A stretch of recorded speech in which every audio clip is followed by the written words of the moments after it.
Hey everyone, just from the last video, I promised you on review Man of Steel, and here it is. I'll give you Man of Steel. I saw this film in June with a bunch of my friends, and I now own it. And when I first saw it, I thought it was very good. Then I saw it again, I still thought it was really good. And for the record, I've been a big Superman fan all my life.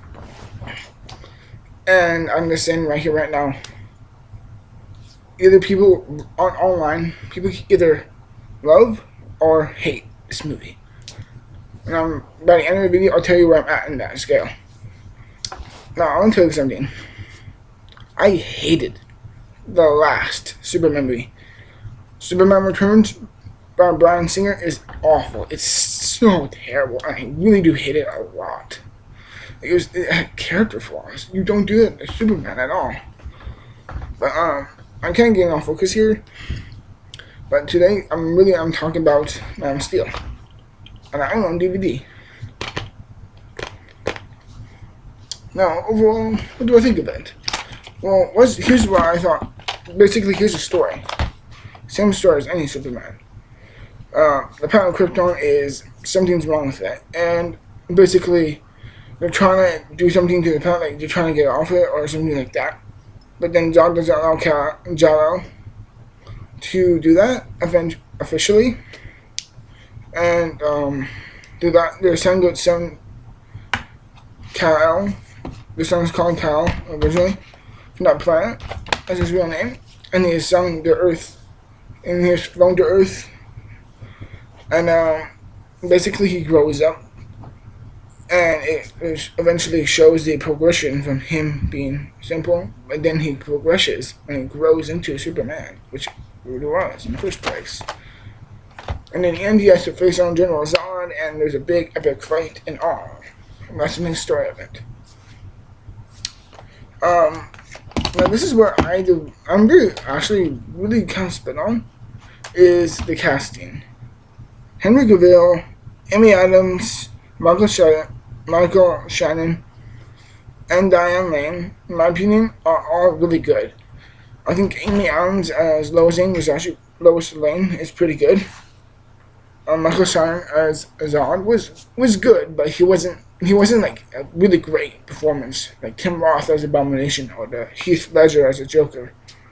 It's not that good, but it's still really good. And Diane Lane as his mom is incredibly good. Well, man, she's very, very good, and I'm really impressed by her. And of course, Steve's stealer of all is Henry Cavill as Superman. As much as I love Christopher Reeve as Superman, he's still the campiness and silliness to him. This Superman is much more adult, a lot more mature, and a lot more serious, and I think it's a total improvement. I love this performance. I think it's fantastic. I think it's really great of a performance. And people may nitpick at parts, and I do understand the nitpick parts in the beginning, middle, and end. I do understand that. But I think the casting is really good. I do not like Kevin Costner was as his Earth father. I thought it was very bland, very blank, very boring, and very forgettable. Yeah, made no impression on me, whatever. And his death was really strange. People may like it or not, I don't care. Lawrence Fishburne, I don't see any purpose for Lawrence Fishburne in this movie. His character was really not been needed as much. He's been left out and made no difference at all. And I really did not like Russell Crowe. I'm not a Russell Crowe fan here. I really did not like Russell Crowe as Jal-El. I thought it was very, very boring, very forgettable, very dry.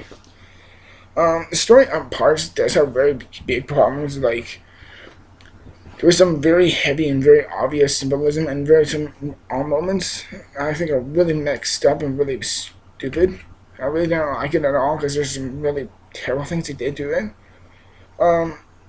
But the action was still very good, very enthralling, and it seemed like it really seemed like a comic book action scene brought to life, and I thought that Zack Snyder did that perfectly well. Even though I thought the camera zooming in and out like that was incredibly weird. But then again, it could be inspiring to feel how we feel through his perspective. Maybe, maybe not, I don't know. And I'm going to say something in this video, is that when I'm going to say cut, that means don't watch it if you haven't seen it yet. Because I will give spoilers away in this video. Basically, the way he grows up,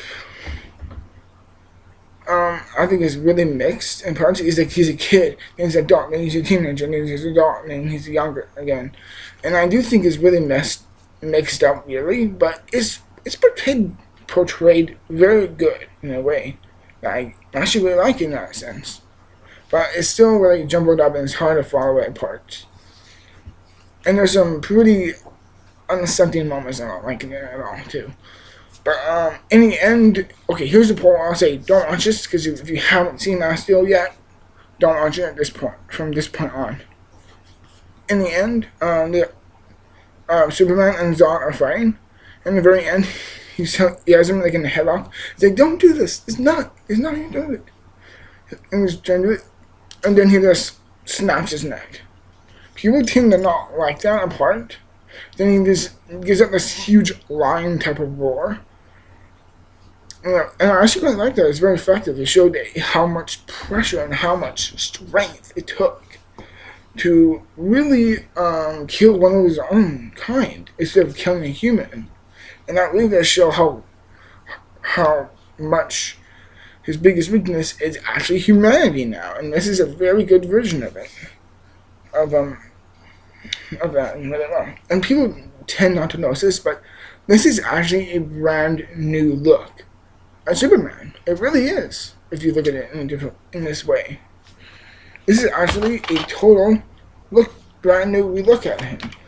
We may have the old versions, excluding the 2006 version,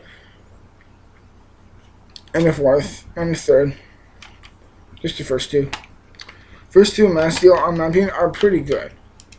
Overall, I do have problems with it. I thought it's quite inconsistent. There was some pretty heavy symbolism. There's some moments I really felt like this is not really cool at all. It really fell flat on parts. But the casting was great. The story overall was pretty good. And the action is just too awesome to intake. And I thought the ending, and there's some, I'm sorry to leave this out. There were some great moments in it. Like the battle, I forgot what part it was called, but in Smallville, that's what it's called. In the battle in Smallville is very great. And in the battle in Metropolis too is really awesome too. And there's like a great moment where he goes into space, and then all of a sudden you see a satellite, and then you see a W on there. And that stands for Wayne Enterprises. And I'm like, when I saw it in theaters, I'm just like, oh, that was so cool. I'm like, that better be leaning out for something awesome. And they did show it. And basically all into the end of it, I thought Man of Steel had a lot of problems. It really did. It did seem very unapologetic. I'm sorry for saying that. It really felt like some moments were really not good at all. Some moments were, and it is a good attempt, even though it is an overall film wasn't right. But I think there's some really good things about Man of Steel. So in my opinion, I'm gonna give Man of Steel out of 100 stars. I'm gonna give Man of Steel a 60 out of 100 stars. Good things in my opinion, just overpass it, but not too much. There's a lot that I'm not liking. I do understand it for people who don't like it. I do understand where they're coming from. Like how I said before, people online tend to be very split. Like they either like it or hate it. For me, I'm just on the liking side. Like there's a lot to like and don't like. And I will say this: people who do hate it, it's actually worth seeing just once. When I watch this again, maybe if I'm really bored, I'll see it again. But I wouldn't watch it if I had free time. So that's my review on Man of Steel. Enjoy it, either you like it or not. Until next review, well, I will review Frozen. I'm hoping to see that. Hopefully, I'll see you until then. Until the next video. Bye.